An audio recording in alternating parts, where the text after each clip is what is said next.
Welcome to the second hour of Fixing the Nation. We are live, of course, on Nation FM, on NTV, on YouTube, Facebook, anywhere with a broadcast or internet signal. Let's get into our news fix for the hour. Now, President Samia directs citizens to resume normal activities.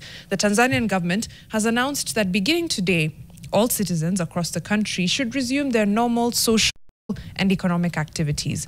The announcement follows a directive from President Samia Suluhu Hassan issued during her address after being sworn in earlier yesterday in Dodoma.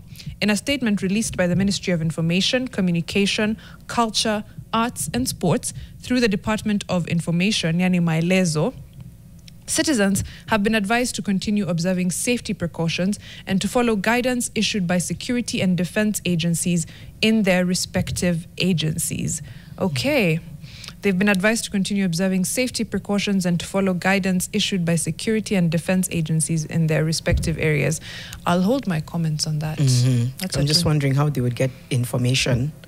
Given that there's no internet and there's power outages. Many questions, many questions. The other news fix we have for you, the International Electrotechnical Committee, IEC, in partnership with the Kenya Bureau of Standards, or KEBS, will host the IEC Afrique 10th Year Anniversary Conference from the 4th of November to the 6th at the KICC in Nairobi. The three-day event, which also marks the inaugural Africa Electrotechnical Quality Infrastructure Week, will bring together government officials, industry leaders, and experts from across the continent to discuss innovations, energy access, and the role of international standards in Africa's industrial growth. The IEC Africa Regional Center is celebrating a decade of advancing standardization and conformity assessment, enhancing the safety and reliability of electrotechnical products across the region. So that takes place today through till the 6th of November. Right, so we get into 10 years of impact. 10 years of impact into our next conversation. Yeah, we've been saying how heavy this story has been. And, you know, looking at the front page just gives you that horrific image, that really disturbing image, and even the way it's described. People 1 minute having dinner, laughing, carrying on about their business.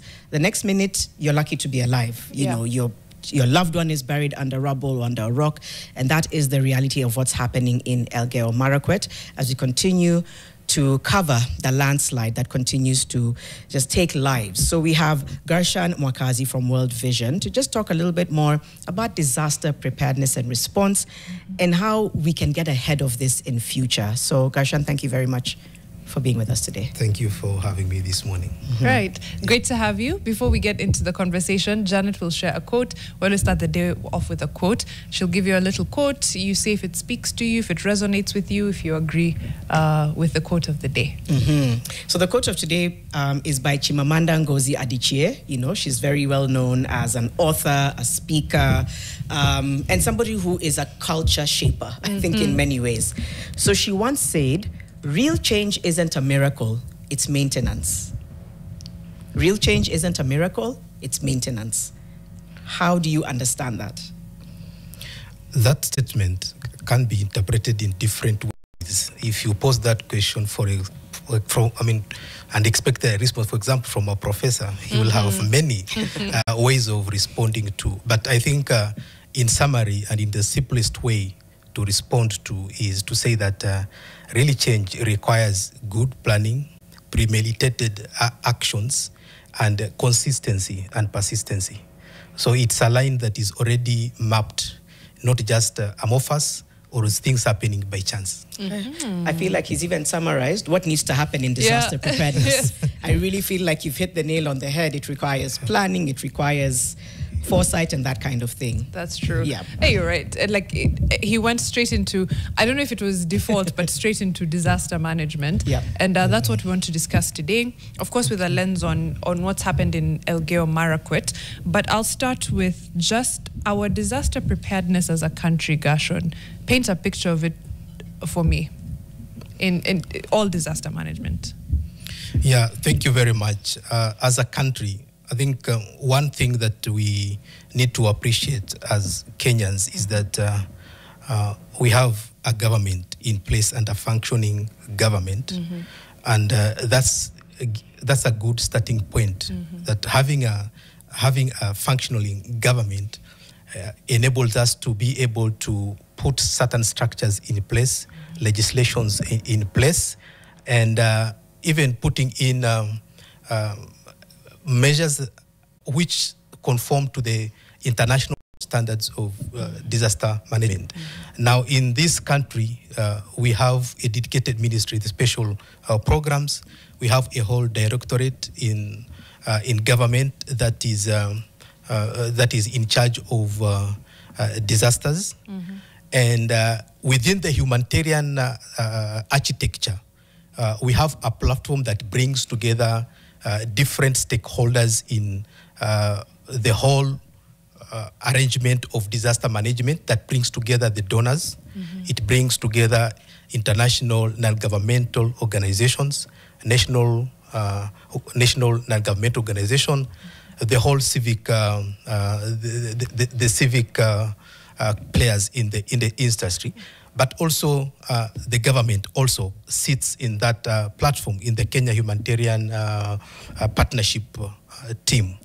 So this gives us a platform where we can be able to discuss matters of disaster management as outlined in the Sendai framework, which is a framework that is used in disaster management. So it's called the Sendai framework. Sendai. Is it a global framework or? Yes, it is a global framework where nations made commitment to disaster reductions in a global forum in Sendai. That's why it's called Sendai Framework 2015. Yeah. So in a case like what's happened in Elgeyo Marakwet, where is the ball dropped? Because I'm assuming, and I stand to be corrected, that a lot of this, there's anticipatory, disasters. Maybe there's some that obviously catch people off guard. Where do you think the gap is? And let's take a look at what's happening right now. Where do you think the ball was dropped in just not preparing citizens and not understanding the scale of disaster that followed? Yeah, when we mention, when you talk about Elgeyo Marakwet and what is happening currently, really our sympathies go to the families that have been impacted, the children, the mothers and the elderly, and all the people that are impacted, and our heartfelt sympathies this morning. So if we go back to the history, it's very interesting that in the early 1960s, there was a colonial district lands officer called William Spencer, who was working in that area. And at that time, he defined a line which is commonly referred to by planners up to today as the Spencer line. Okay. This Spencer line defined within that very steep escarpment in the in Elgeyo Marakwet, areas that are arable for agriculture, areas that were vulnerable to disasters, and now the lower zone in the Keio Valley, where people would settle and do other economic activities. And then he drew a line where the area that was considered to be not safe for human habitation or any anthropomorphic activities or human activities, and that area was supposed to be preserved for planting of trees and activities that will help hold the soil together, like planting indigenous tree or whichever tree. So human activity was not allowed to what is commonly referred to the Spencer line. But as time went by, I think due to population pressure, of course, not being so keen again to enforce some of the rules that could be guiding us, for people went ahead and started engaging in human activities going beyond the Spencer line. Beyond the Spencer line. And so the areas that ought not to be farmed, people started farming and engaging in other activities. And unfortunately, this increased vulnerability. So anybody involved in planning would mention about the Spencer line. So if the Spencer line was adhered to and people kept off the Spencer line, I want to imagine that if it happened, it will be in not to this magnitude, or it will not happen at all. So they say good development is good disaster management. Right. Wow. Let me start with, who is this? Sorry, who is this William Spencer again? And what year did he draw the Spencer line? History tells us it is in the early 60s. He was colonial district agricultural officer, in charge of that district then, in the early 60s. District agricultural officer. Yeah. And he drew this line. Is there any drawing, or mapping, or where we can see the actual Spencer line as it was drawn in the 60s? If you engage the experts, I'm not an expert in cadastral mapping, right? But if you bring the fiscal planners who are experts in cadastral planning, definitely they will be able to identify the lines. But even without using so technical, if you talk to the elders and the people there, the mothers, the people who live there, they talk about the Spencer line. They know about it. And when we talk about this community, the disasters, I think the best approach that is being applied currently is the community managed disaster risk management. And this is an approach where we involve the locals in when planning for either development, planning, for example, forest cover activities.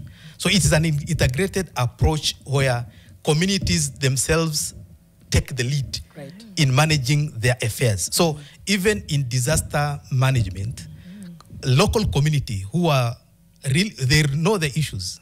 They know that if anything happens, they will be the ones who are seriously impacted. They ought also to be part of the disaster management. And the good thing, if you talk to the locals there, they, without a map, they will tell you this is where the Spencer line is. Yeah, because they would understand their terrain best. There's data I read that says about 150 landslides occur in Kenya every year. Is that kind of like the data that you know of? Is it more, is it less?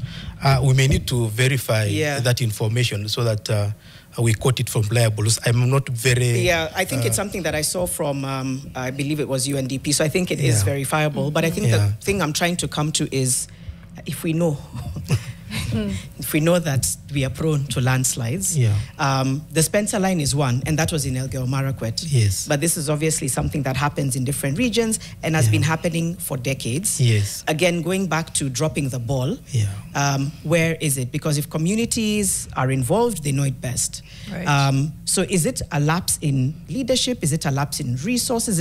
What is it that's causing these recurrent matters of things that can be predicted in a sense? It's a whole complication, but of course the ball must stop somewhere.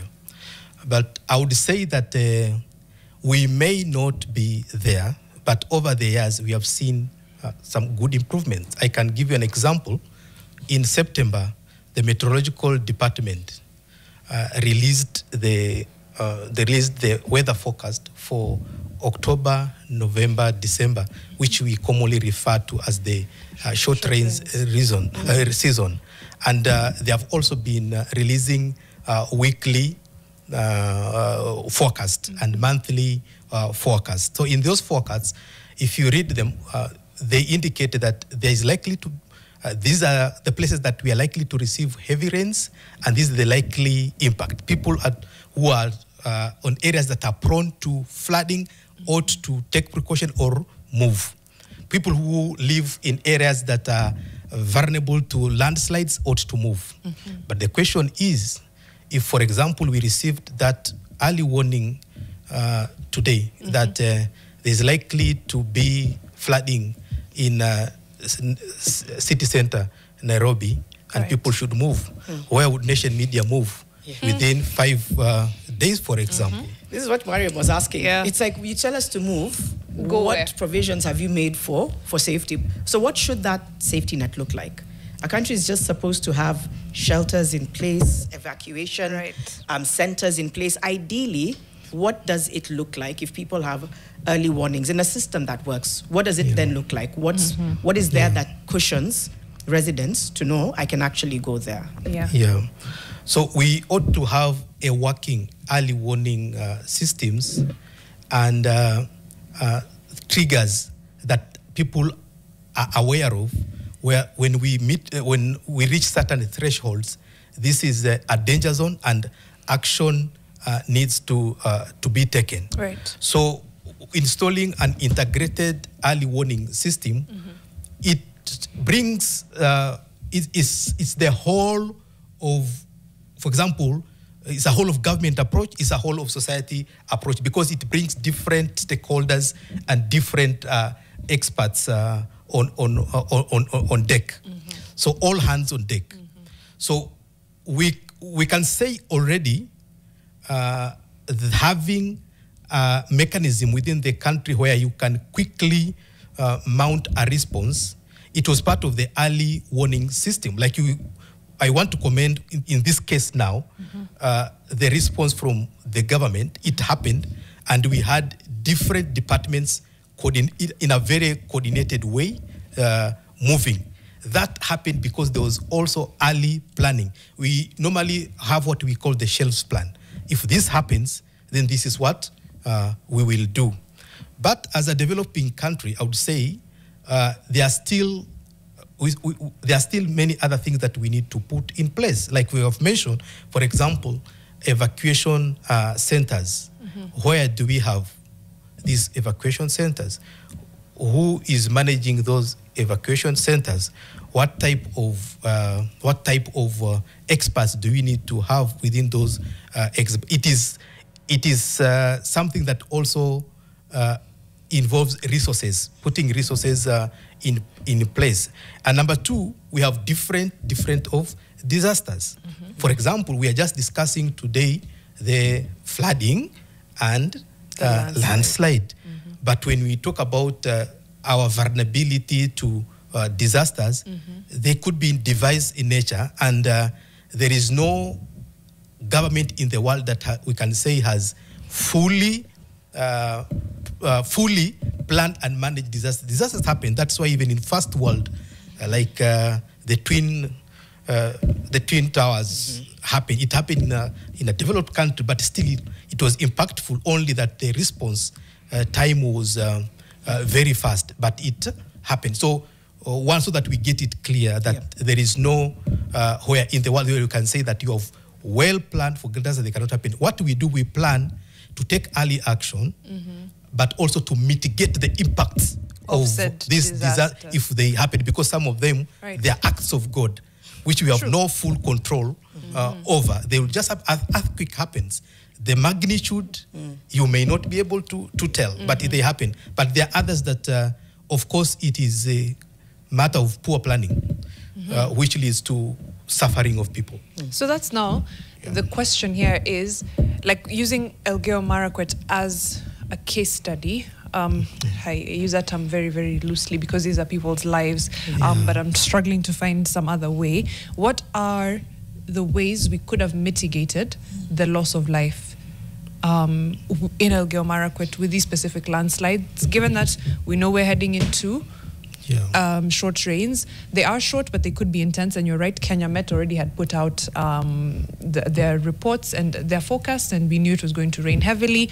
We also know that there's this Spencer line, which, like you've said, everyone in the village knows. It's not just people who work in planning. They know that's the Spencer line, but there are people living and working and growing crops beyond it. Yeah, unfortunately, the misfortune that happened could not be foretold by the September weather forecast, because it's something that ought to have happened years back. Because we can't plant a tree, for example, in September, and that tree holds soils in November or December. So this is a matter of long term. This ought to have happened since the 60s when this was identified. By now, we would say that the area is mapped, it is a no-go zone, and therefore, if a stone was to fall, because fewer people would be there, the land would, there will be less loose land that is moving towards where people are.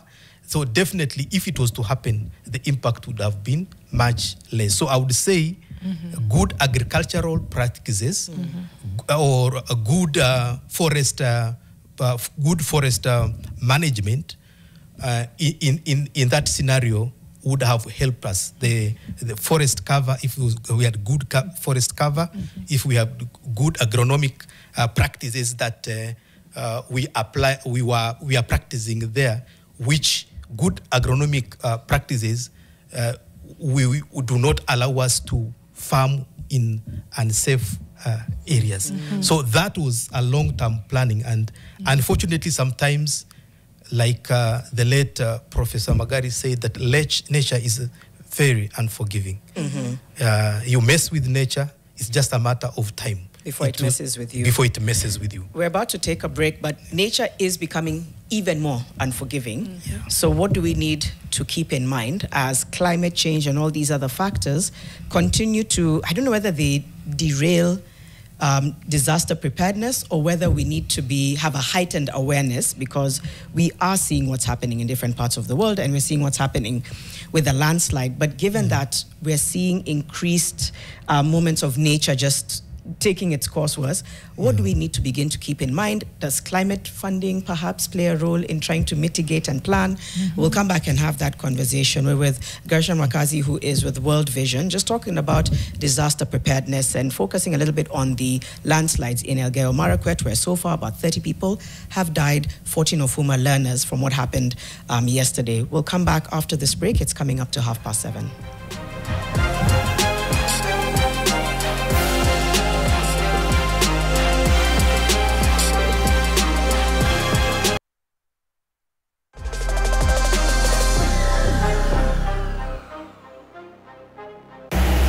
What's up, nation? This is Eric Latif. I'm in Garissa at the headquarters of the Garissa County Government. I'm with my people from Garissa.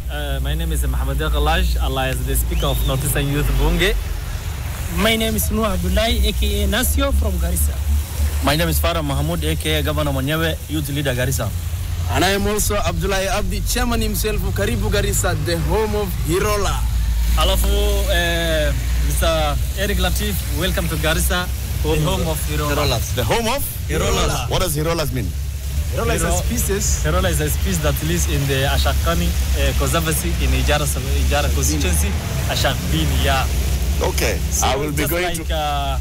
it looks like the antelopes. There's a species that's rare. It's only found in Garissa County. It's only found in Garissa Only County. found in Garissa County. In Ijara. In Kenya. Yeah, and it is in Ijara. So I'll be going to Ijara tomorrow Yes, to go and see this one. You take me there. Karibu Garissa. Wazi, the home of? Hirola.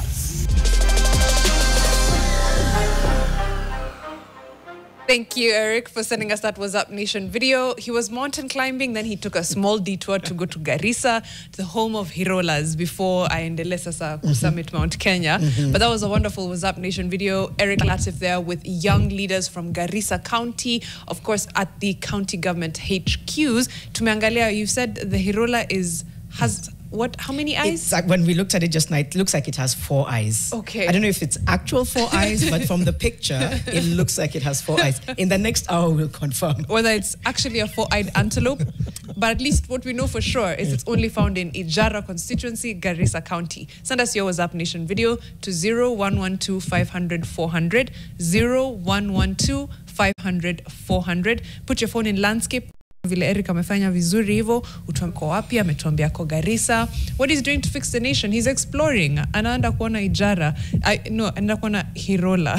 Iko pale Ijara. Of course, you could say your name is Gershon Mwakazi, and your bit in fixing the nation is ensuring that Kenya's disaster management is adequate, that we prepare in time, that we mitigate disasters before they happen, and of course that loss of life and of course destruction of property is limited during disasters. That's my bit in fixing the nation. I know Gershon atatutumia. We have Keter, Steve, who has been in Elgeyo Marakwet from yesterday. He was giving us the updates and just telling us a little bit about what he was seeing. Steve, thank you again for just this continued continuous coverage.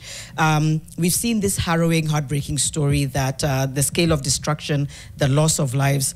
As you speak to us today, what's going on around you? Search and rescue efforts are underway. Do we have any idea of any more survivors that have been found? Some of the missing people, there was about 24 or so missing people who are still unaccounted for. What update can you give us?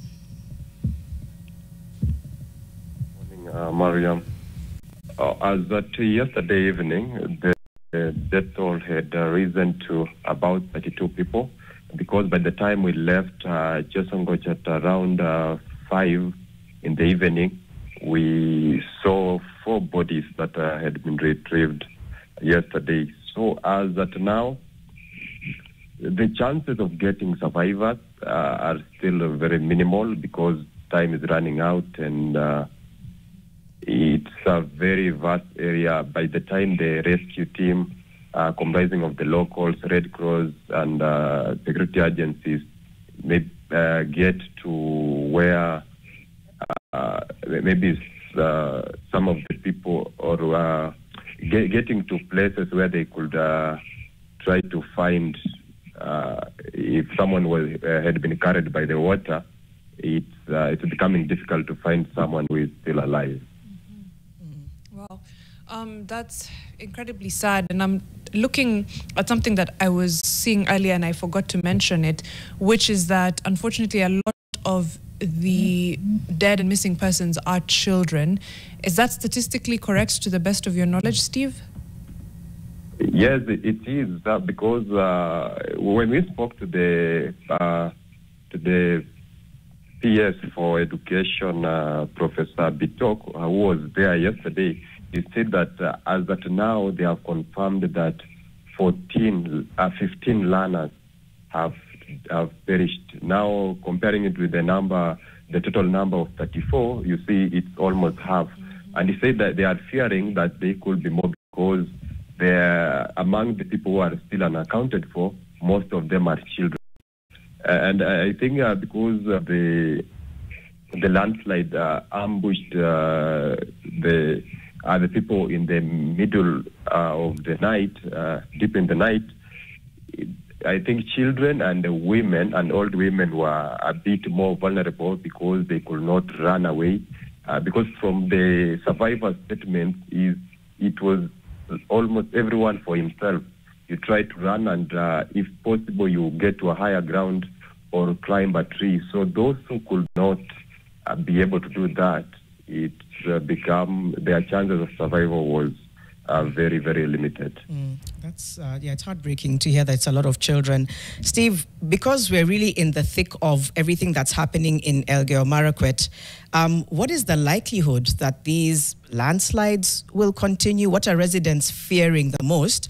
Because this is a few days in. Surely they're probably anticipating that there might be more landslides. So what are they telling you about that, and what happens to them? What happens to them being able to get safety ahead of it, given that we've already seen the destruction that's happening? Yes, Janet, they are scared. You could just tell they are very scared, because even as late as I think on Monday, on Saturday, we could still experience the mud flows from the upper hill. And remember, it was almost 2 days after the major landslide. But you could still experience, we witnessed episodes of mud flows. That tells you that they still risk. They still are a very high risk, because it is still raining on the highlands, the hills of Embobut, the entire stretch. It is still raining up there. And that means that the soil is still weak, especially after now the landslide. It means that maybe the earth has gotten a bit more weaker, the soil is more weaker, and it can easily flow downstream. So most of them, some of them, they had moved to their relatives who live a bit in areas where they considered a bit safe, because it's on higher ground. But I can tell you, in that entire market, people say they don't sleep. They just holding on. Some of them are just there because they are still looking for their loved ones who can, up to now, can still not be found. Okay. Steve, thank you for that update. And we'll certainly be coming back to you, I think certainly throughout the week, because we do not know how this is going to continue to unfold.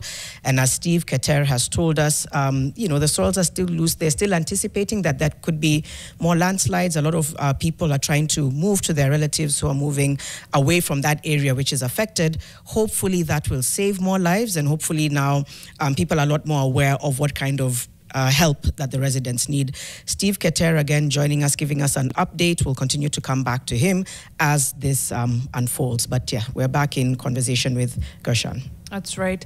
And we're talking disaster management, disaster preparedness. So the thing is, I think with this specific situation, we've talked a little bit about the preparedness, what we should have done from the 60s once this Spencer line was drawn, and what we could be doing now to mitigate future landslides. You've talked about agronomic practices, forest management. Of course, that, I'm assuming, the more trees we plant, right, those help hold the soil. Of course, the fact that people should not inhabit such areas, that's disaster preparedness. When it comes now to management post-disaster, what's a best case scenario? The Red Cross is on site, the Ministry of Interior is on site. How was the response like to this disaster, and what's best case scenario? Yeah, thank you very much. Indeed, the humanitarian actors are there, including World Vision. Mm-hmm. We have staff on the front line, mm-hmm. and also responding to this disaster. Mm-hmm. When we think about the post disaster, because disaster management is a whole cycle, unfortunately, after a short time, this story will not be making headlines anymore. Mm.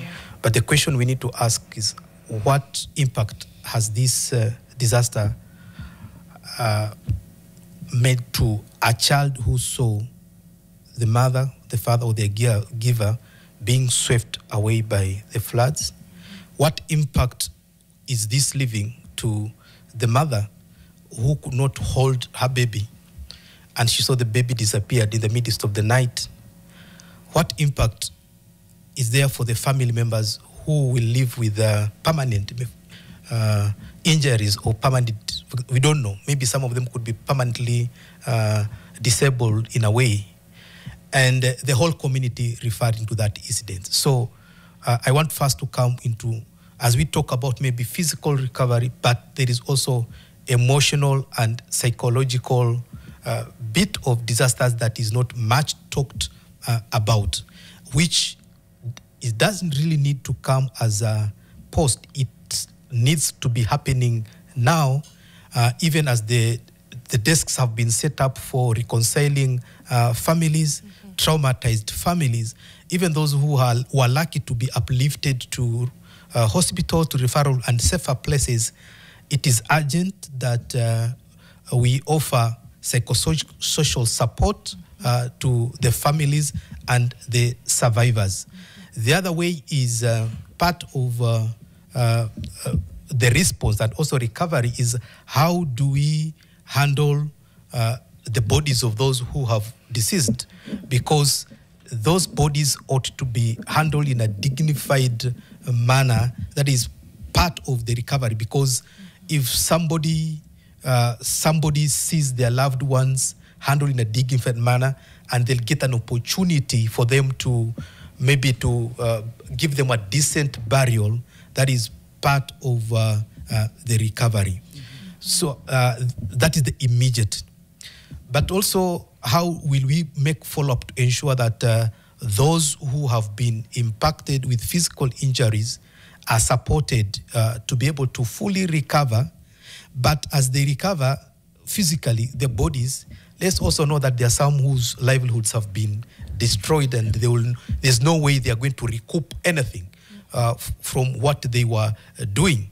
So part of it is also to look at how are we going to support in the recovery journey as as all stakeholders involved in this on helping these people to be on their feet again in terms of their economic activities.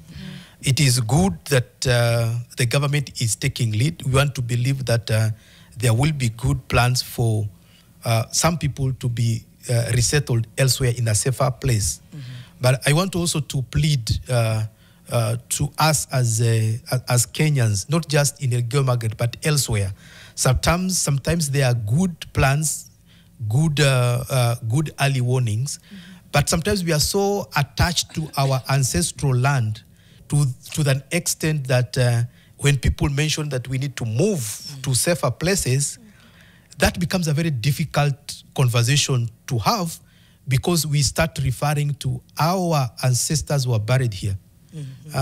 This used to happen. Of course, people have fond memories of what happened to them and what happened to their childhood and even their parents, and what the land means to them. And therefore, it's not an issue that we can come today and say we are moving you. Well, nobody would want to wait for death.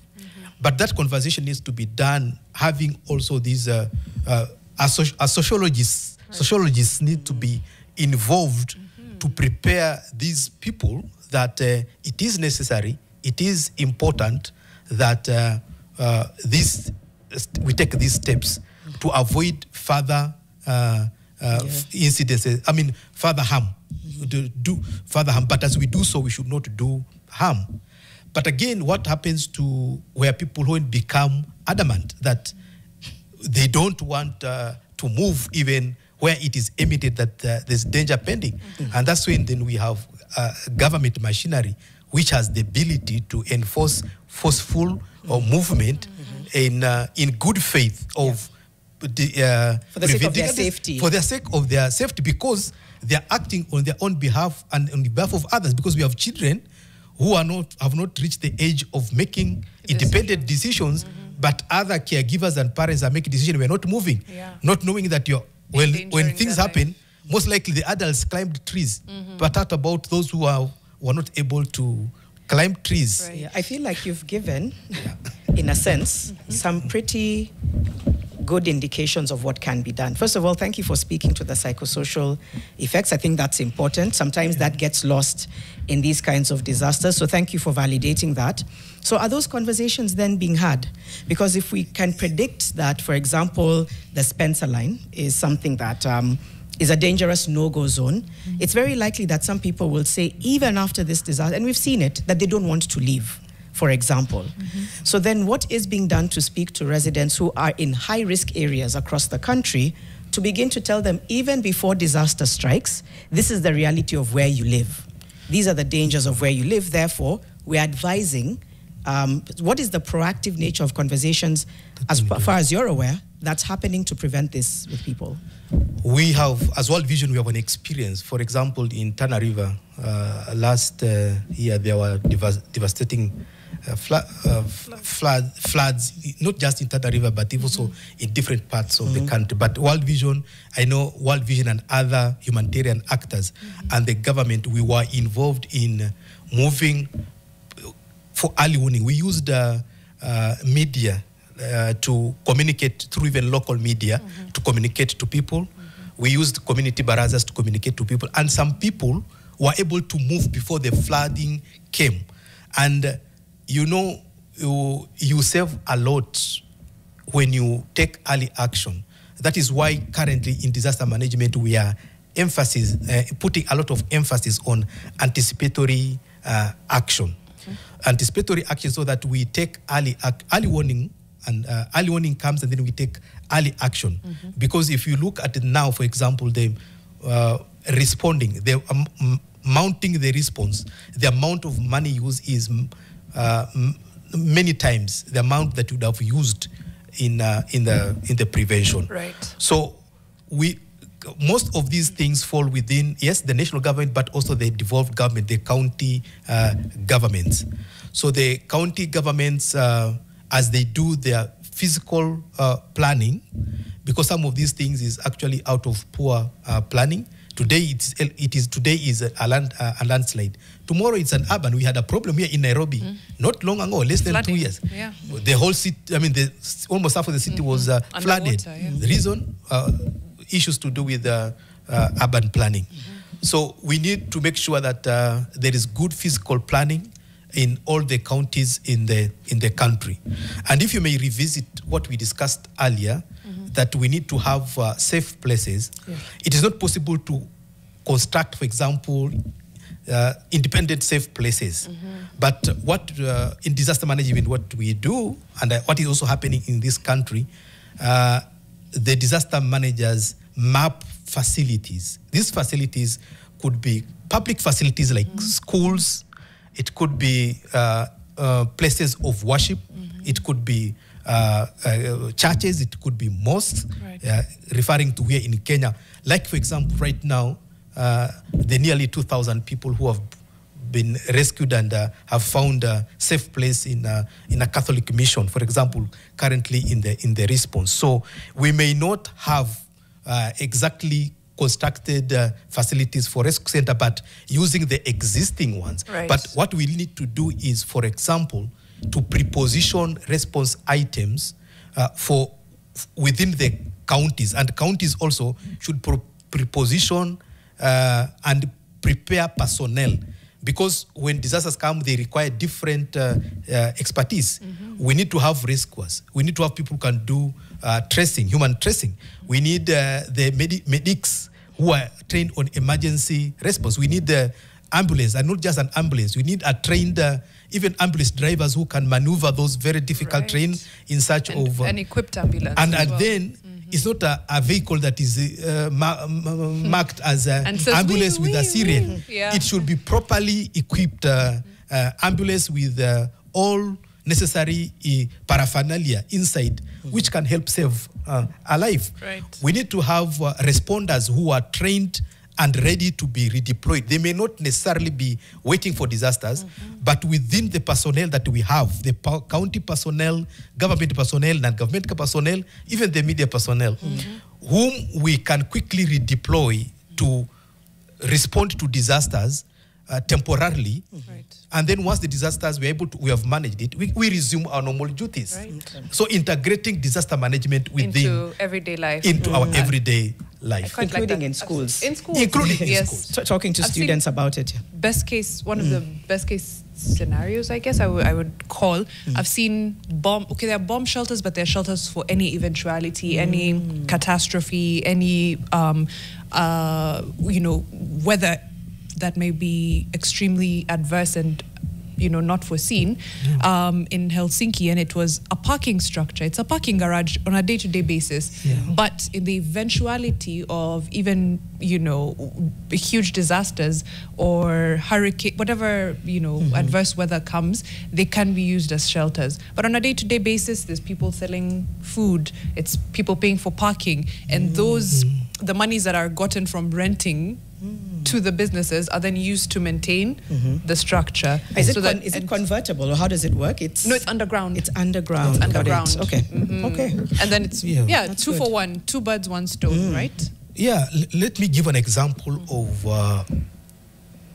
markets, for example, where every day we have thousands of people selling merchandise, people coming to buy in a market. May God forbid, if, for example, in that busy market, we were to be hit by a hurricane. Are those mamambogas and babambogas, baba viazis, beba people, the people who we used to carry our loads here and there, have they been ever trained on, if such an incident happened, what can they do before even external help arrives? What can we do to save a life? We have places that have a lot of fuel. Fuel, I mean, in terms of now fire, risks of fire, because fire can, and we have had these, we have had fires in the slums, in the markets. But how many drills have we been able to conduct so that the people who are there on everyday basis, because that is their working place, how have we prepared them to also be They're essentially first responders. First responders, even other specialized skills and responders arrive. So we need to integrate disaster management as part of our day-to-day work. But as a child-focused organization, we also put a lot of emphasis in ensuring that in schools, we take advantage of the many young minds in schools that we can have disaster preparedness, even integrated disaster preparedness in schools. So disaster preparedness, we need to have that mindset in our home. How many of us have ever had a chance to discuss with our children if fire happens to break out in this home? How will we do it? Do they know that we are supposed to be, for example, closing windows instead of opening windows? Do they know that they need to lie low, not to stand? So, and those are small tips that can help people survive. Does the average house have like a fire extinguisher? How many? How many even have first aid kits? Yo. Very few. Very few. And if they have, how many know how to use it? Beyond that, is there a policy shift that you think needs to happen? Are our policies, okay, we have good policies. I feel like I'm about to ask, are our policies okay? We are the poster child for good policies. Kenya is one of the, probably top 5 countries with some of the best policies. True. Yes. But within there, is there a shift within policy that you think needs to happen to prioritize and enhance preparedness and response to disasters? We have, we have policy like you have mentioned. What we need to do we need to be a bit better at doing is enforcement, and also keeping current with what is happening. Like we have workplace safety, and there are requirements that, for example, in a workplace that you need to conduct, for example, a fire drill each year. And how many organizations are doing that? Fire extinguishers are supposed to be serviced each year. How many are doing that? In school, the Ministry of Education has very good guidelines, safety guidelines for schools. But the question is, are they being enforced in both private and public schools? Or then something happens, we rush to do an assessment, we identify these were not met. Then after that, we relax and it's business as usual. As you saw, a bit of enforcement, but I will also say that a bit of personal responsibility. The government will not do anything. They will not come to our homes, to our offices to inspect. It's not possible. That capacity is not there to inspect our fire extinguishers at our homes. So part of it is, as a community, as citizens of this country, as we continue, like the good work we are doing, like the media, sensitizing the community, bring out these issues. It's part of awareness that we are creating and passing key messages. Now, the question is, many of our listeners this morning, what are we doing with the message that we are receiving? Are we taking action? Because forewarned, if you are forewarned, if you are given this top, we need to put them into practice to deserve, because sometimes you see as if it is very far away. Right. It can be as near as within your compound. Within your compound. Thank you, Gershon. We have to take a short break and we'll wrap up the conversation. We're wrapping up the conversation actually with Gershon Mokazi, talking disaster management and disaster preparedness, especially in light of the Elgeyo Marakwet landslides. But in the next hour, let's talk about the impact of what is happening in Tanzania, the internet shutdown, the power shutdowns, the more or less the closure of Tanzania, its impact on business in Kenya and in the East African community with Tobias Orlando. We'll be right back after this. Hashtag is Fixing the Nation NTV.